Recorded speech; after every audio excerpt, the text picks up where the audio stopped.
Good evening, this is Spirit Journey. This is going to be part 2 from a video that I just did entitled Empath Revisited. In that video I discussed about my experience at a movie theater as I was watching the movie Concussion. And I started to see more correlations with that movie when I was reviewing the video that I just did.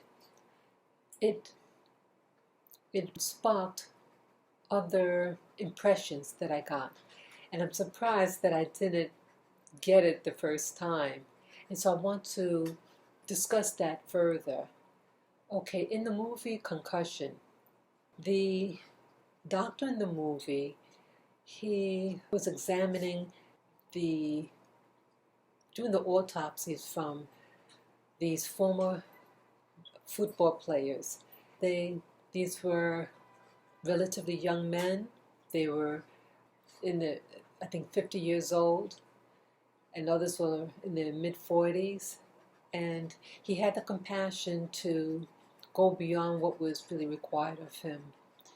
For him, it was an ethical thing, and I guess there was an African tradition. He was from Nigeria, and he took his job seriously. It wasn't just, we don't know what it is. For him, he said, wait a minute. He's a famous person. He's someone that the town admires, and you're just going to, I can't figure out, let's just forget about it.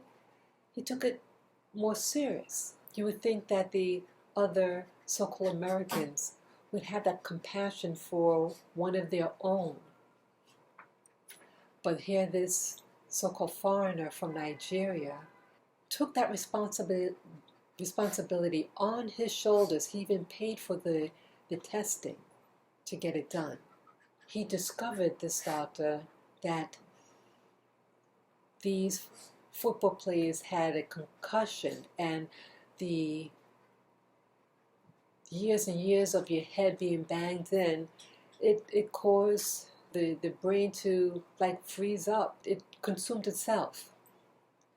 And when he had published his findings in a journal, scientific journal, and that's when things really hit the fan, and there was a lot of antagonism against him. But what I really wanted to discuss with this is that you had key people in this movie. It was based on the story about this football player who had these concussions and died from it. So they committed suicide because they couldn't deal with their problems that this having in their mind. There were two individuals.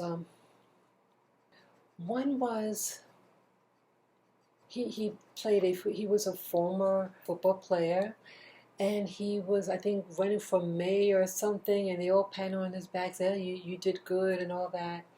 He was a very dark-skinned black male, very strong-looking. He looked successful. He had a beautiful suit and tie on. He bumps into his fellow former footballer, also a very strong, dark-skinned black male, and he was down in his luck. And he's pleading with his former footballer. He needs help.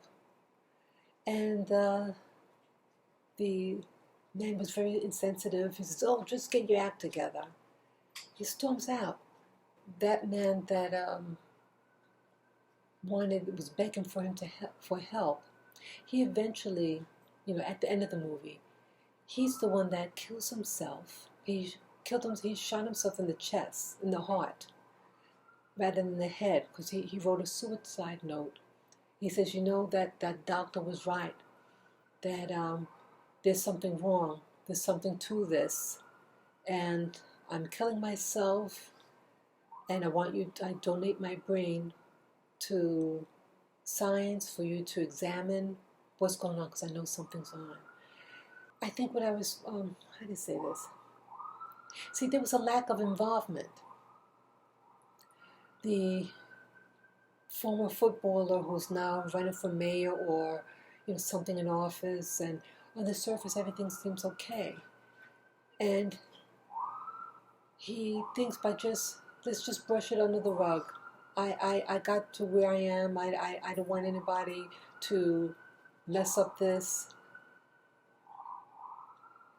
We as a people, as Black people, we have to be more involved in each other's lives. That what affects one affects us all. And like the Nigerian doctor, even the white people in the movie, here you have someone that is a fellow American, but you want to save money and the autopsy, you don't want to do this or that test. And the Nigerian man was trying to be a conscious for humanity.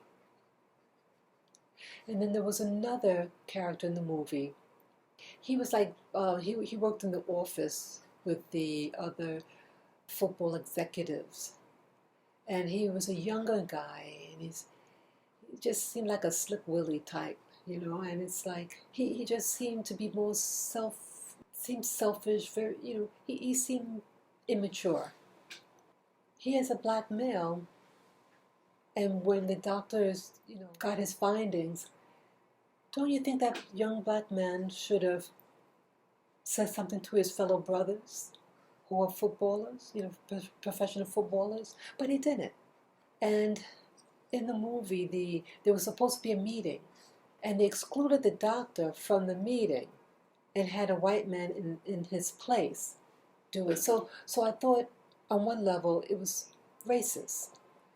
They didn't want to hear from the Black man, the Black doctor, but yet they'd rather hear the information from the white doctor, even though he had, I think it was a doctor. But either way, this is showing me that all human beings, we have to be more involved with each other. And sometimes when we're in positions of importance and stuff like that, that we think by just closing our eyes that it's all going to go away. And it doesn't. And here we have to be embarrassed by some so-called outsider noticing and then doing something. We have to stick together. See, if we don't come together, other people who watch those football executives, they didn't care. They had their money. But within the circle, they knew something was up. And even in the movie, that no one came to visit the guy's funeral. Oh, that was with the white football player. But either way, whether it's white, black, yellow, red, the fact that he had a problem, mental problem, and no one is coming together to support. But we're riding high when the money's coming in, but then when there's a problem, when there's hurt, people turn their backs. So even when the truth came out, people didn't want to hear it because everything was money-oriented. Everything was about me gather all this money. One thing with money, that you can get money from other sources. If you're really that savvy up here, you could do other things. And these rich executives, they're selling a product, football. If they're that good at being businessmen or women, you can market anything, but you don't market something that's going to hurt you in the long run. And sometimes, you see the obvious. How could someone in the medical field not realize that constant trauma to the head will cause damage in the end? They should know this. But maybe you call it cognitive dissonance, denial, or make an excuse. and blame the footballer. Well, maybe he just wasn't this or that. So what I'm really getting at is, we will have a personal responsibility. And sometimes someone who's least expected, an outsider, is really your best friend.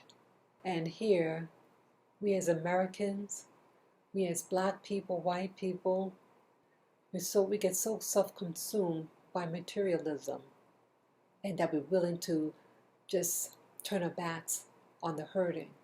And just like the first video I did on entitled Empath Revisited, we need to be more empathic about one another, and that somehow when a problem occurs, we can find solutions, and so the healing could begin. So that's all that I wanted to say, and please feel free to comment below, share this video with friends or family members, to subscribe, and to give me the thumbs up. Peace to you guys. Bye-bye.